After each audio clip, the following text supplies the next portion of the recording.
Muy buenas Aquaconfidentes, hoy os traigo otro capítulo más y en este caso os traigo este increíble pecio. He tenido la suerte de que en mi viaje al Mar Rojo poder compartir, poder ver la historia propiamente dicho en este santuario, en este lugar. Digo santuario porque el Salem Express, o conocido también como el pecio de las mil voces, está considerado como un cementerio. Cementerio porque en este lugar ocurrió una de las tragedias más grandes de la náutica egipcia y es una de las páginas negras que siempre quedará en el recuerdo de este país.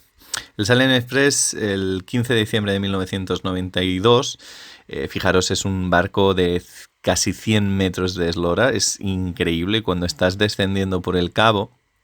La sensación es una mezcla muy extraña porque como ya veis está todo cubierto de corales, pero en realidad la estructura es la de un barco y en realidad el Salem Express era un ferry, un transbordador.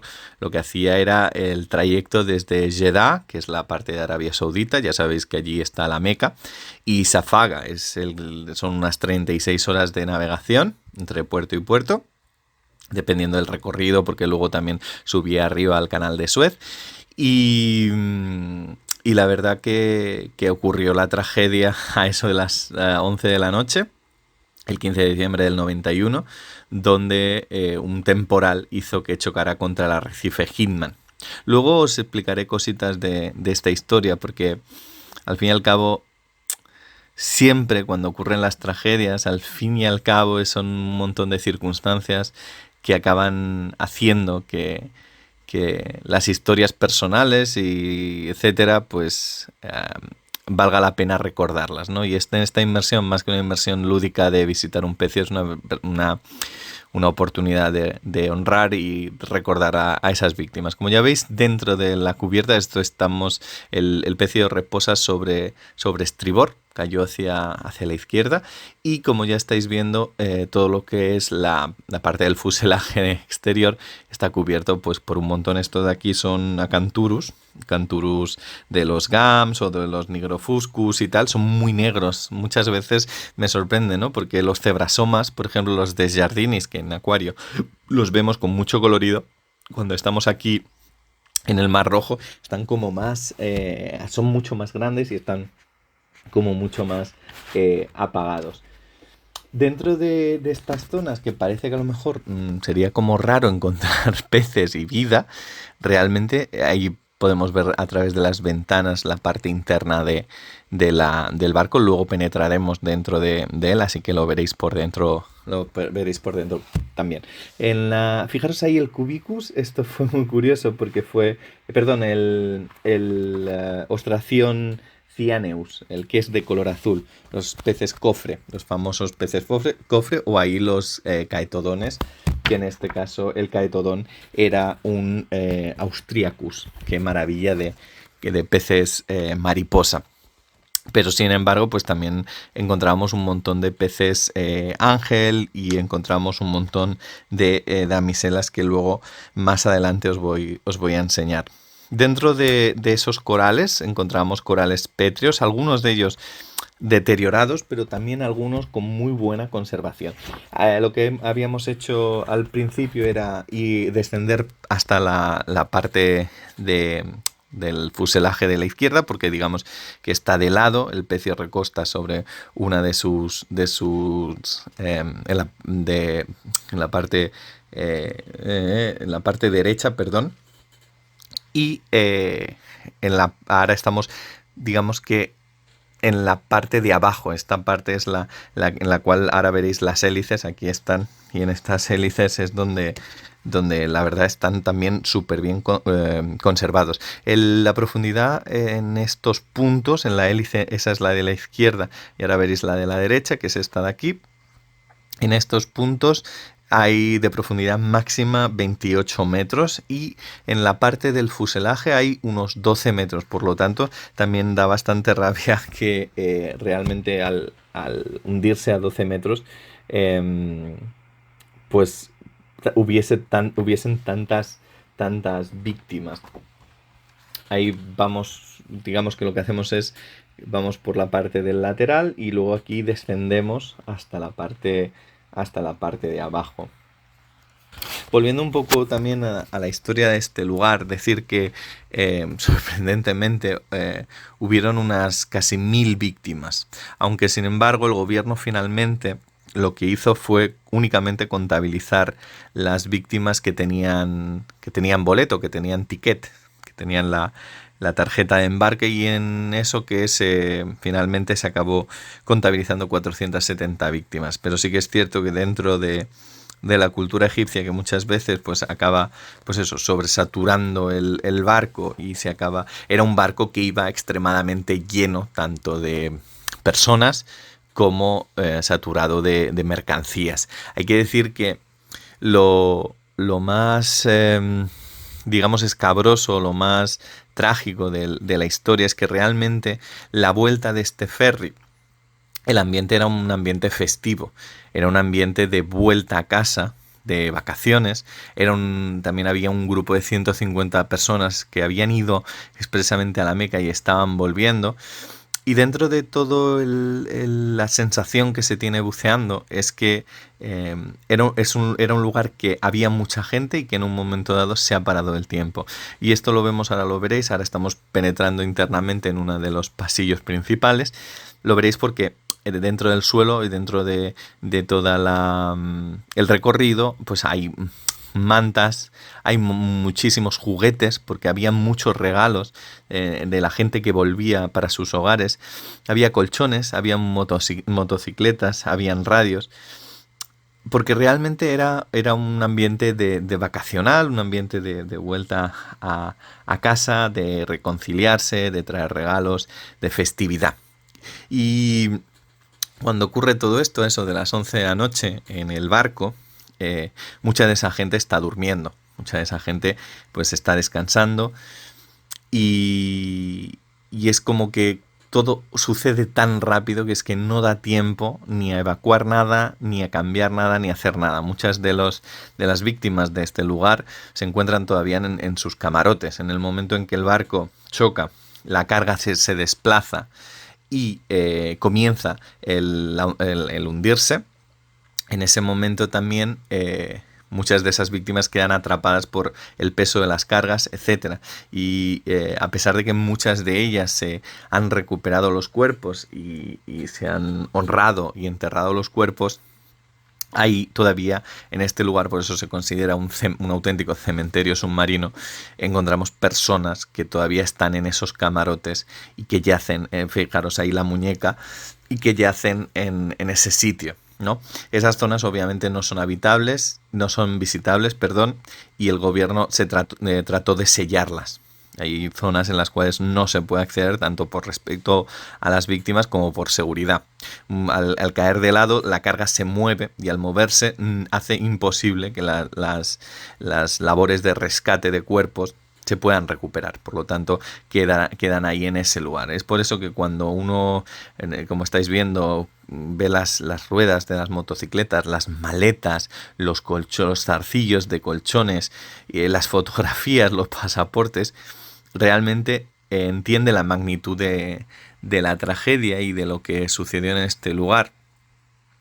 Y básicamente el problema que hay en esta zona, cerca de la zona de Safaya, que no es un problema, pero realmente para la navegación de ferries sí que puede ser peligroso, es que es un laberinto total de arrecifes. Si uno mira desde el Google Earth la parte de Hurghada hasta Marsalam, toda esa parte cercana a la costa, hay muchísimos arrecifes, y entre ellos muchas veces hay canales que también pues la legislación no permite tampoco la navegación, depende qué tipo de circunstancias o depende qué tipo de mares, no permite la navegación en ese tipo de lugares. Y en su momento, ese día, el 15 de diciembre, lo que pasó básicamente fue que ese temporal de viento, de aire, de muy malas condiciones de mar, hizo que un capitán que tenía 20 años de experiencia tomara decisiones de tránsito que estaban fuera del recorrido habitual, y eso hizo que, junto con la mala visibilidad, el mar, el aire, la sobrecarga todo eso hicieron que el barco chocara contra el arrecife Hitman y la oscuridad de la noche, el momento tan rápido que sucedió, el barco empezó a hundirse a los 11 minutos y a los 20 minutos estaba completamente desapareciendo en el mar. Entonces, supervivientes también hubo muy pocos porque la gente no sabía nadar. Y aparte de eso, también cuando un barco de tal cantidad de peso se hunde, pues genera una especie de vórtice de succión hacia abajo, que muchos de ellos fueron succionados hacia abajo y al no saber nadar o no tener grandes facilidades de nado, pues acabaron también ahogados en el fondo, ¿no? Es un barco que en ese momento, en el momento en que manda el SOS, cuando el capitán pone la sirena en marcha para que todo el mundo se levante y manda el SOS. SOS es captado a primera instancia por la Marina americana, luego por la Marina egipcia y finalmente también es captado por un aficionado egipcio que manda esa transmisión a un barco deportivo de buceo. Y es muy curioso porque la Marina egipcia, llegando al lugar sobre las 2 de la mañana y viendo el mal estado de la mar y la cantidad de cuerpos, de cables, cosas flotando, gente gritando, se toma la decisión de no continuar, se toma la decisión de volver a puerto y de 24 horas después es cuando realmente empiezan a realizar las labores de rescate. Y es muy curioso porque los primeros que llegaron a este lugar fueron el grupo de buceadores. Eran unos 15 buceadores internacionales que llegaron sobre las 7 de la mañana y la verdad que ellos lo único que pudieron hacer, fijaros ahí el coche también volcado, y lo único que pudieron hacer fue rescatar a 150 cuerpos en las circunstancias tan peligrosas de toda esa materia flotando, de esos cables y del barco recién hundido. Es por eso que muchas veces pues estos lugares, más allá del turismo de buceo, muchas veces también pues los buceadores han ayudado en circunstancias mucho más desfavorables con su instrucción a recuperar víctimas, ¿no? La verdad que hay unos 400 todavía cadáveres en el interior. Es un lugar que cuando estás dentro te pone la piel de gallina. A pesar de que cuando hacen las penetraciones hay ventanas donde entra la luz, el silencio y la respiración la tienes muy presente. Bueno, es un lugar que es muy difícil de explicar la sensación que se tiene, ¿no? De hecho, muchas veces la mitología en estos casos te dice que incluso se escuchan voces. Esta es la historia. Y volviendo al tema propiamente dicho a nivel de peces, creo que hay una excelente colección. Bueno, ahí vemos otra vez las antias. Y también vemos ahí los peces halcones, que son también muy muy bonitos. Habían peces halcones y dentro de los peces halcones estaban los clásicos peces halcones que son de color rojo y blanco, que ahora mismo no me acuerdo cómo se llamaban. Ahí vemos las fabites. ¿Ves? Estos corales estaban un pelín más deteriorados. Estaban un pelín más blanqueándose y tal. Pero luego habían otros que estaban súper bien. O sea, habían otros que no había... O sea, no había zonas de blanqueamiento ni nada de eso. Y también sí que es cierto que uno de los peces que más me gustó fueron los pomacántidos, los peces ángel. Y dentro de la familia de los peces ángel, luego lo veréis, no sé si ha pasado ya porque he estado contando la historia, a lo mejor no he estado pendiente del vídeo, teníamos el Pomacanthus maculosus. El Pomacanthus maculosus, que ya de por sí es un pez ángel muy grande, es un pez que puede llegar hasta los 50 centímetros, lo vi varias veces dentro ahí hacíamos una segunda penetración. La primera penetración era desde la parte de popa, hacia adentro, el pasillo, y luego salías por una ventana de la parte de la cubierta y luego volvías a entrar por esta zona otra vez. Volviendo al tema de peces, los pomacántidos, el pez este que digo, el Pomacanthus maculosus, es un pez ángel que ya de por sí es imponente verlo. Es un titán dentro de la familia de los peces ángeles. Y sí que es cierto que, a pesar de que no se encuentra con mucha facilidad dentro del recorrido, sí que podemos verlos en diferentes puntos del Mar Rojo. Y es muy bonito porque tiene un color azulado muy marcado. Y tiene, a pesar de que siempre está como intentando huir, siempre es muy bonito poder observarlo por el tamaño tan grande y porque al ser un pez ángel, el comportamiento de los peces ángeles, que a veces incluso pueden llegar a ser muy curiosos o que están constantemente moviéndose por el arrecife y dándote, es también muy muy bonito. Ese es uno de los peces que vimos a nivel de peces ángel.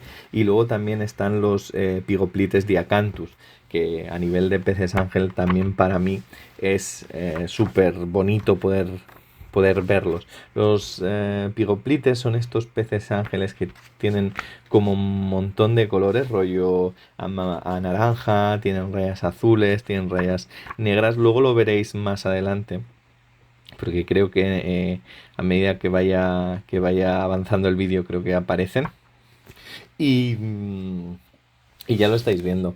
Y luego también había mogollón de peces loro, tanto de triggerfish, de peces ballesta, como de peces loro. Todos estos sí que es cierto que en las zonas en las cuales había un pelín de luz, como estáis viendo ahora, que entraba a través de las ventanas, incluso en estas zonas encontrábamos corales. O sea que la luz allí donde marcaba dentro del pecio, a través de los cristales, había crecimiento vario de corales.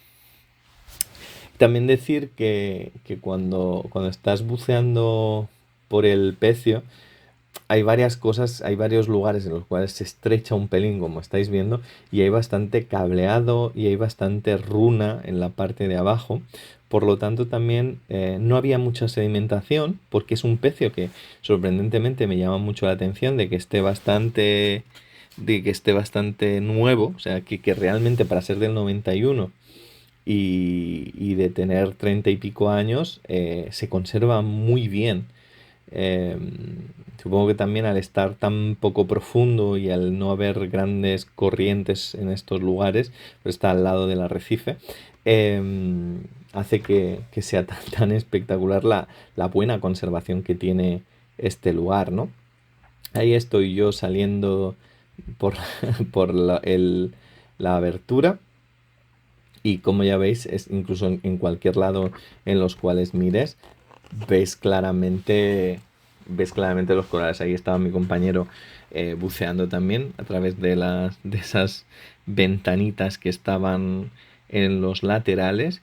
Y como ya estáis viendo, es que coral, a nivel los pólipos, al final acaban soltando eh, esas esporas, esos huevos, y que esos huevos se acaban propagando a través de la estructura del fuselaje y luego pues evidentemente acaba colonizando todo, como ya estáis viendo. Y esto llegará a un momento, llegará a un punto en el cual el arrecife se transforme en lo que habéis visto en el vídeo 1, es decir, que todo quede cubierto de coral. De peces halcón tenemos los Cerricphis aprinus, que son estos que hemos visto antes, que yo decía que eran gobios, pero en realidad no son gobios, son mitad blancos en la parte de abajo y luego mitad negros, pero también tenemos los Tyrrhicinis oxyphallus, que son los clásicos peces halcón que podemos ver dentro de las tiendas de peces, etcétera. Y luego a nivel de antias, también a nivel de antias o a nivel de peces Nemo también podíamos encontrar dentro de la estructura. Luego otra cosa muy interesante es que al ser un pecio relativamente nuevo, de 1991, cuando tú lo observas, sobre todo cuando desciendes y cuando asciendes, es decir, cuando ves, ahí vemos otro pez loro súper bonito. Cuando tú asciendes o subes, lo que ves es la forma real de lo que normalmente a ti te recuerdan los barcos, los ferries. Quiero decir, la estructura del ferry con la parte de arriba donde está la zona de control y la zona de manejo, la zona de las ventanas, las ventanitas y tal. Entonces es como, bueno, aquí lo vemos, el pez halcón que decía, el que tiene la barriga mitad blanca, mitad azulado. Y bueno, pues cuando lo observamos que, bueno, todo el coral duro. Ahí vemos el otro, el Oxyrrhitinis que hemos dicho antes, que son súper bonitos. Y evidentemente hay otro pez mariposa que estaba espectacular. Había un mogollón de cirujanos de diversas especies y luego también estaban los talasomas, los Clunzingeri, que son los que hemos visto también en el otro vídeo, que también iban por allí nadando y tal. Hay que decir que iban saliendo burbujas, como ya estáis viendo, de todos los buceadores. Y nada, solo quería compartir con vosotros el pez que habéis visto antes, el mariposa, si no recuerdo mal, era un pictus, pero no estoy tampoco muy seguro. Solo quería compartir con vosotros este lugar desde el respeto y quería hacer este homenaje a todas las víctimas de este lugar. Y como siempre digo, os deseo a todos lo mejor. Muchísimas gracias por seguir el canal. Nos vemos en el próximo vídeo. Sed felices y a seguir buceando.